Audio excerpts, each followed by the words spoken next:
Hi there, this is Lehman, and welcome to Classical Studies in Horary. Horary astrology is a topic near and dear to my heart, and I hope it's near and dear to yours. I wanted to talk a little bit about my approach to teaching it in this mode, as I've taught Horary astrology in several different modes, and so it might be useful to you to understand what I have as expectations for you as a student and what my general approach to teaching is.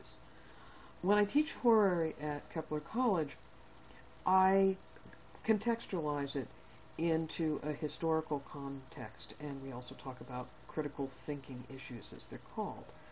Now, what I want to bring up right now is that actually this topic of critical thinking is equally valid to the discussion of the teaching of Horary in a course like this, because what critical thinking is a way of looking at problems and basically doing problem solving.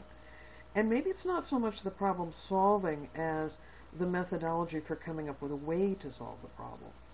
What I've noticed over the years is the biggest problem that students of Horary have, and what kind of keeps them out of feeling totally comfortable with it, is the whole question of how to assign houses to a question. The idea that there is a methodology once you've assigned appropriate significators to the people is relatively okay with people. It's getting there. So this critical thinking piece, how the critical thinking works in Horary is this.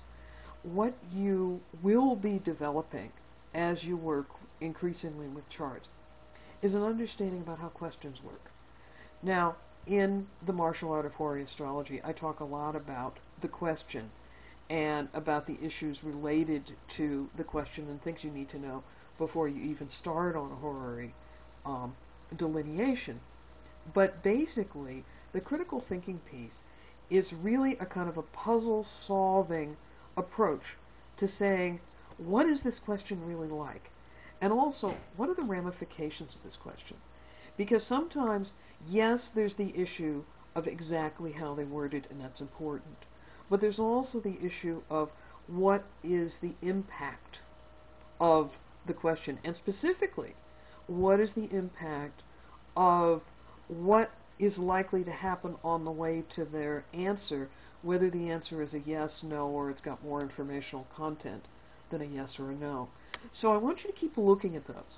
And with every Horary that you do, with every Horary that you read, look at the Horary astrologer's approach.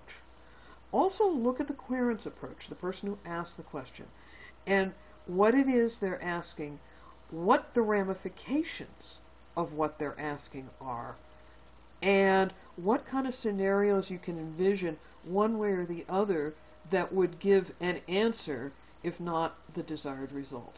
So again, welcome to the course, and I hope you have fun.